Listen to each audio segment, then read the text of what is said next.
Америк нэгдсэн улс Иран улс 2-7 хоногийн турш галз зогсоох хэлэлцээр турлаа.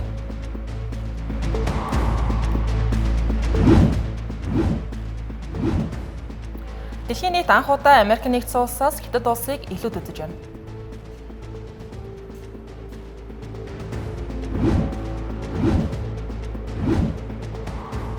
Хятад улсад хиймэл оюуны салбарт ёс зүйн дүрм үйлчилнэ.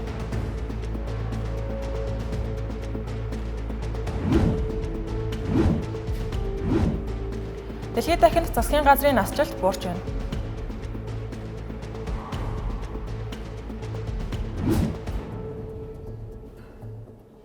Орон төгөөсөгчтэй олон улсад болж байгаа мэдээлэлээс та бүхэнд таймтлан хүрэхээр Тэнгэр телевизийн гадаад мэдээ бэлэн боллоо. Анхаарлаа хандуулна.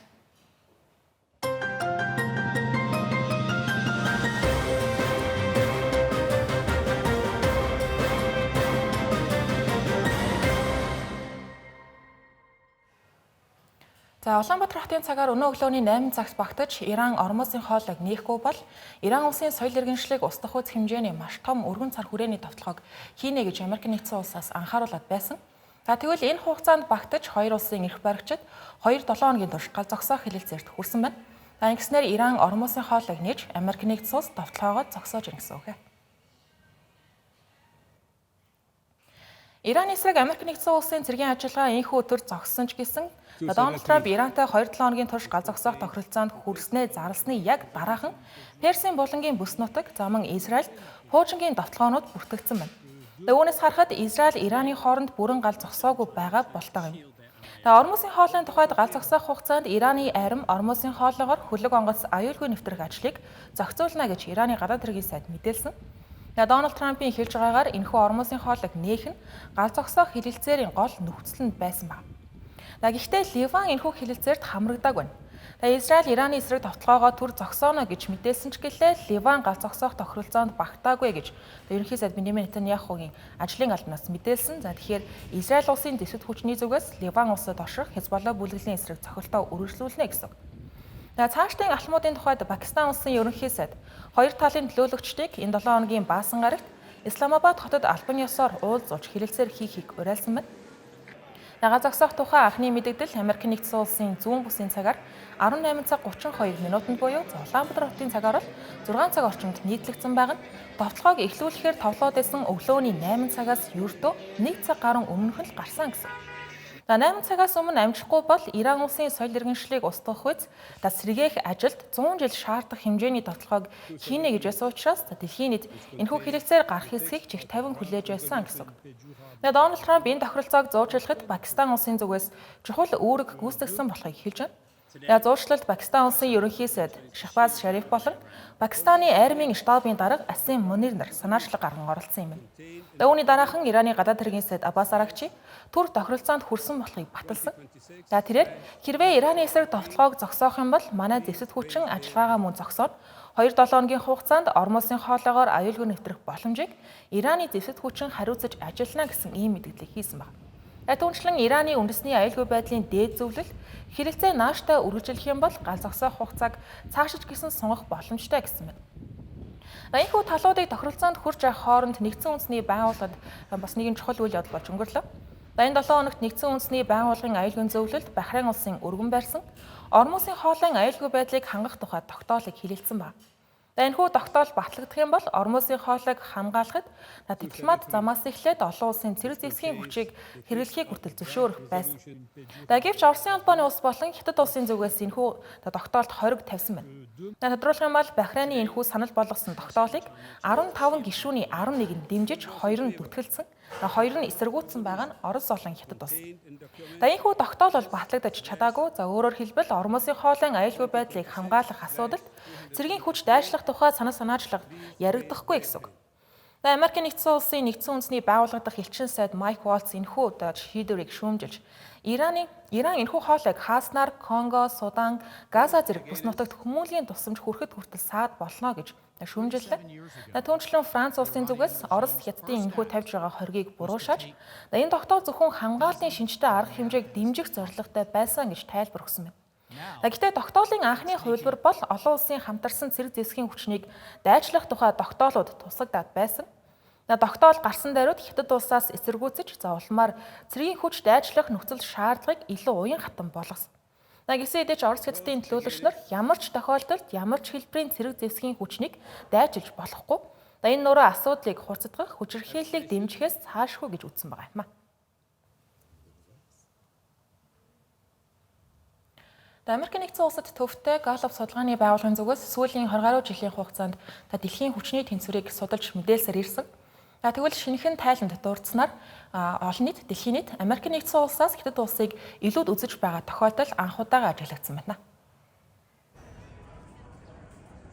Энэхүү байгууллагын судлаачид томоохон улс орнуудын засаг захиргааг хүлээн зөвшөөрөх дэмжих хандлага олон нийтийн дунд хэр байгааг үнэлдэг. Энэхүү үзэхэд бүгд найрамдах Хятад ард улсын үнэлгээ Америкийн нэгдсэн улсыг давж дэмжлэг нь 36% хүрэн өсөж Америкийн нэгдсэн улсыг 31% болж буурчээ. Энэ нь Хятад улсын хувьд сүүлийн 20 жилийн хугацаанд гарцаагүй дээд үзүүлэлт болж байна. Хятадын дэмжлэг 32-оос 36 болж өссөн бол засаг захиргааг эсэргүүцсэн байдал тогтвортой 37%-тэй хэвэндээ байна. Харин Америкийн нэгдсэн улсын дэмжлэг 2024 онд 39-оос 31% болж буурснаас гадна эсэргүүцэж байгаа иргэдийн хувь 48% болон өсөж хамгийн дээд түвшиндээ хүрээд байна. Түүнчлэн улс орнуудын хамтын харилцаа уялдаа холбооноос харахад улс орнуудын 54% нь Хятад, 16% нь Америкийн нэгдсэн улс руу чиглэсэн байна. Үүнээс гадна дэлхийн улсуудын 45% нь уг хоёр гүрний талаар сөрөг үзэл бодолтой байна. Бусад улсуудын үнэлгээг танилцуулахад Герман хасах 39, Португал хасах 38% та гарлаа. Мөн Канада, Их Британи, Итали зэрэг улсуудтай Америкийн нэгдсэн улсын нэр хүнд огцон буурсан байна. Гэвч Израиль улс онцгой тохиолдол болж Израиль улсын иргэдийн дунд Америкийн нэгдсэн улсын нэр хүнд 76%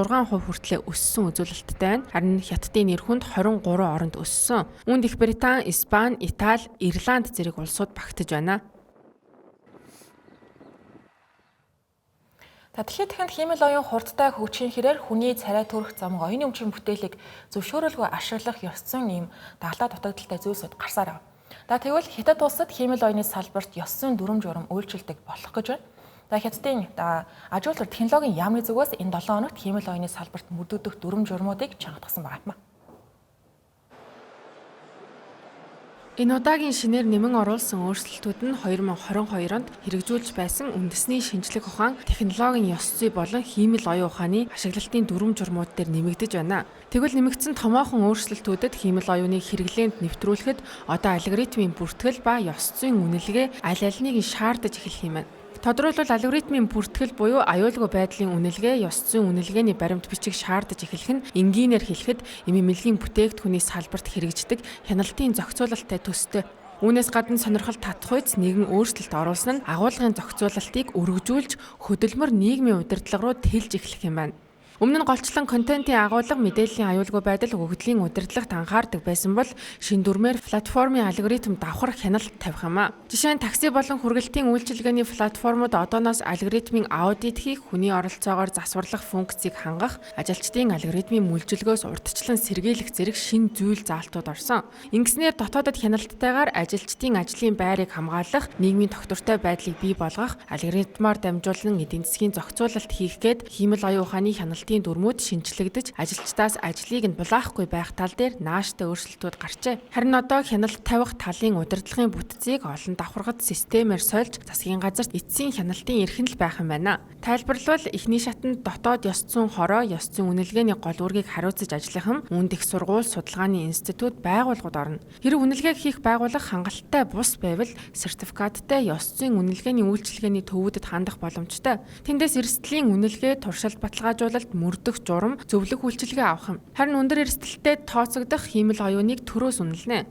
Үнэлгээнд заавал шаардлагадах шаардлагуудад олон нийтийн санал бодол, хиймэл оюуны зан авир, шийдвэр гаргах өндөр чадвар, хүний эрүүл мэнд, сэтгэл зүйд нөлөөлж байгаа эсэг хамаарах юм байна. Энэхүү AI төсөл эхлэхээс өмнө хүсэлт гаргагч техникийн зөвлөгөө, өвөгдлийн их сурвалж, алгоритмын механизм, программын хэрэглээний нөхцөл, ёс зүйн эрсдлийн үнэлгээ, яаралтай хариу арга хэмжээний төлөвлөгөө бүрдүүлэх, мэдүүлэх шаардлагатай болж нэмэгдсэн. Үнэлгээний байгууллагууд 30 хоногийн дотор шийдвэрийг гаргана. Гэхдээ бүхий л хиймэл оюуны төслүүд жил бүр давтан үнэлгээнд орох шаардлагатай болсон бол өндөр эрсдэлтэй төслүүд 6 сарын давтамжтай хиймэл оюуны зөвшөөрлөгийн үнэлгээнд орно. Уг өргөжүүлэн шинжилсэн журмын загварууд дэлхийн хиймэл оюун ухааны хяналттай төстэй боловч аж үйлдвэрийг хиймэл оюун ухаанаар хөгжүүлэх, хөдөлмөр нийгмийн тогтолцоог тэнцвэржүүлэх тал дээр илүү нарийн загварчилсан гэдгээрээ онцгойрч байна. Энэ нь Хятад улс цаашдаа хиймэл оюун ухааны хөгжүүлэлтийг үндэсний технологитойгоо нэгт уялдуулж албан ёсны аудит хийх боломжтой ёс зүйн нийцлийн тогтолцооны хүрээнд ажиллах болсныг харууллаа.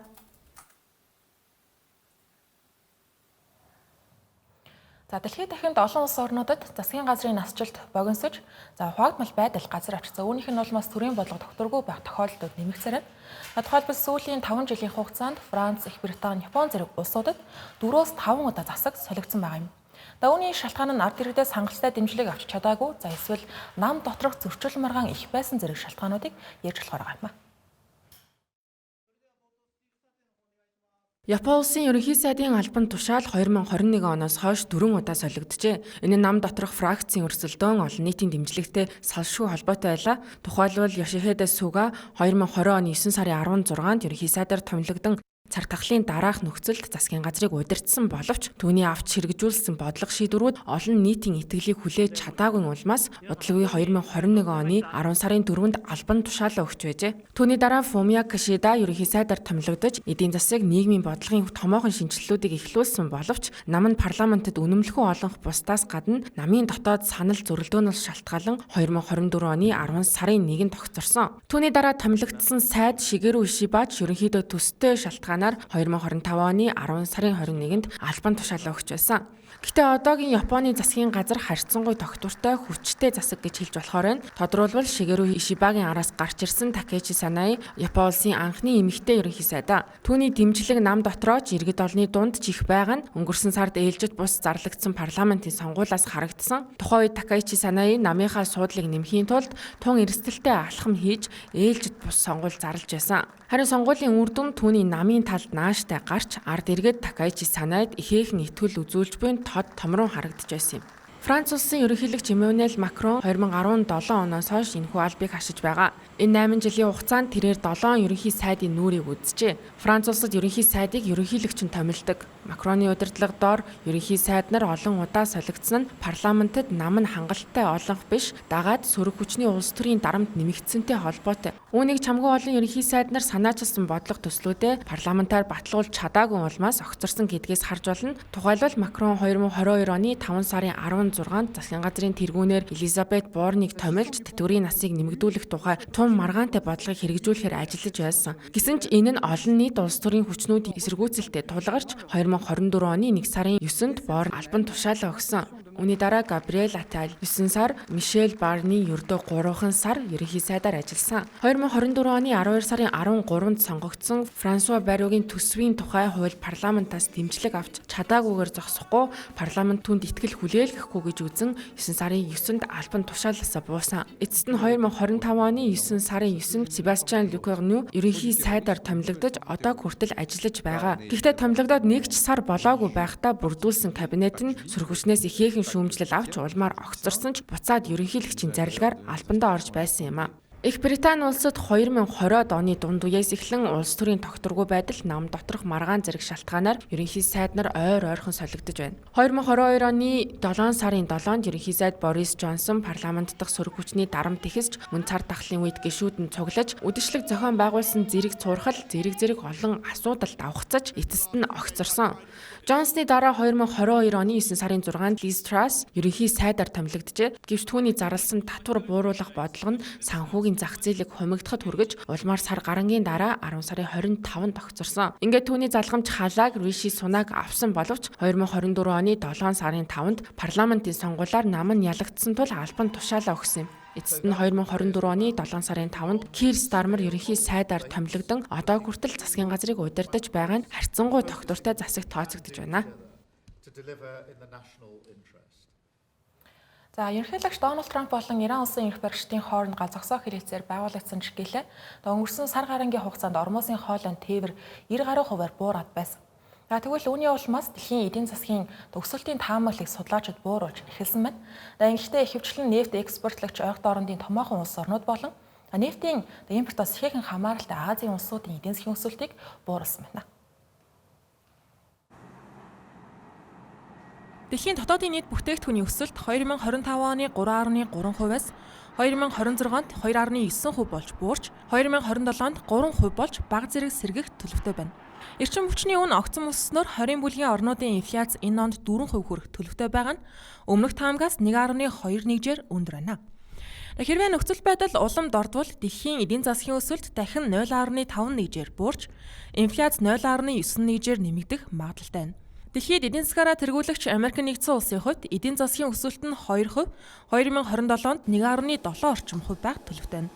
Хэдийгээр хиймэл оюунтай холбоотой хөрөнгө оруулалт өсөлтийг дэмжиж байгаа ч гэлээ иргэдийн бодит орлого хэрэглээний өсөлт удаашрж байгаа нь гол хүчин зүйл болж байгааж. Мөн Америк нэгдсэн улсын инфляц энэ онд 4.2% хүрэх төлөвтэй байгаа нь өмнөхөөс 1.21-ээр өндөр үзүүлэлттэй. Бусад томоохон эдийн засгуудын хувьд Хятад улсын эдийн засгийн өсөлт энэ онд 4.4% хэвээр байх ч гэсэн 2027 онд бага зэрэг буурч 4.3% байна. Харин Евразийн өсөлт энэ онд 0.8% болж буурах төлөвтэй байна. Европын бүсэд эрчим хүчний өндөр үн эдийн засгийн идэвхийг сааруулж байгаа бол Япон улсад газрын досны бүтээгдэхүүний импортын зардал өсөж байгаа гэлээ. 20 бүлгийн орнуудаас Их Британи улс хамгийн их хохирол амсах төлөвтэй гэж энэхүү байгууллагаас онцолж байгаа юм. Мөн түүнчлэн ойролт орнууд дахь Арабын улсуудын эдийн засагт ноцтой хохирол учирч байна. Нэгдсэн үндэсний байгууллагын гаргасан судалгаагаар энэ дайн ойролт орнуудын эдийн засгийн өсөлтөөс ойролцоогоор 200 тэрбум $, устгаж болзошгүй гэж тогтоожээ. Судалгаанд дурдсанаар нийт алдагдал нь бүс нутгийн ажилгүйдлийн түвшинг 4%-аар нэмэгдүүлэх магадлалтай. 3.6 сая ажлын байрны орлого буурч 4 сая хүн ядуурлын шугамаас доош орох эрсдэл байна. Орон улсын хоолойг хаасны улмаас нефт байгалийн хийгээ экспортлох боломжгүй болоод байгаа Катар, Кувейт, Сауди Араб, Арабын нэгдсэн Эмират зэрэг орнуудад хамгийн ихээр нөлөөлж байгаа гэлээ. Мөн түүнчлэн Goldman Sachs Group-ийн тооцоололоор хэрвээ мөргөлдөөн 4-р сарын төгсгөл хүртэл үргэлжилбэл Катар болон Кувейтийн дотоодын нийт бүтээгдэхүүн энэ жил тус бүр 14%-аар буурч магадгүй байна. Энэ нь 1990-ад оны ихэнх үеийнхтэй ижил эдийн засгийн уналтанд тооцогдож байгаа юм. Хөтөлбөр үргэлжлүүлж байна. Бусад онцлог мэдээллийг товчоор багслан өргөе. Хойд Солонгосоос 2 өдрийн турш өөрийн газар нутагтаа пуужингийн туршилт хийлээ. Тэгээд тодорхойлбол хил дотроо зүүн тэнгисийг онилон харуулсан байна. Өмнөд Солонгос улсын зүгээс энэхүү туршилтуудыг өдөөн хатгалга гэж буруушаалаа.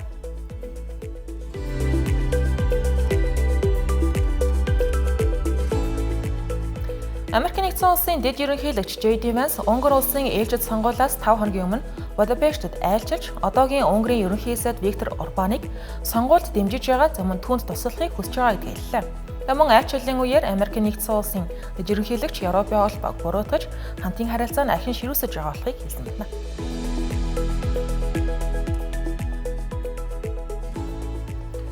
Шинэ Зеланд улс Америк нэгдсэн улсаас Ираны дайны улмаас үүссэн нефтийн дарамтыг багасгахад зориулж тэнгисийн түвш тээвэрлэгч онгоцуудыг номхон далайн бүс рүү илгээхийг хүслээ. Энэхүү хүсэлтийг Шинэ Зеландын гадаад хэргийн сайд Winston Peters болон Америк нэгдсэн улсын төрийн нарийн бичгийн дарга Марко Рубио Вашингтонд хийсэн уулзалтынхаа үеэр гаргасан байна.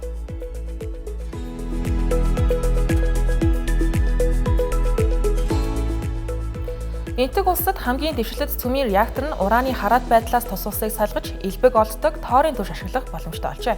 Ерөнхий сайд Нарендра Моди энэтхэгийн 3 шаталтай цөмийн хөтөлбөрийн явцыг сайшааж реакторын үйл ажиллагааг томоохон амжилт гаргалаа гэж тодорхойллоо. Хэрвээ реактор бүрэн ашиглалтанд орох юм бол энэтхэг улс дэлхийд Оросын холбооны улсын дараа орж арилжааны хурдан үржүүлэгч реактортай 2 дахь улс болох юм. Энэ нь эрчим хүчний аюулгүй байдлыг сайжруулах боломжтой болно гэлээ.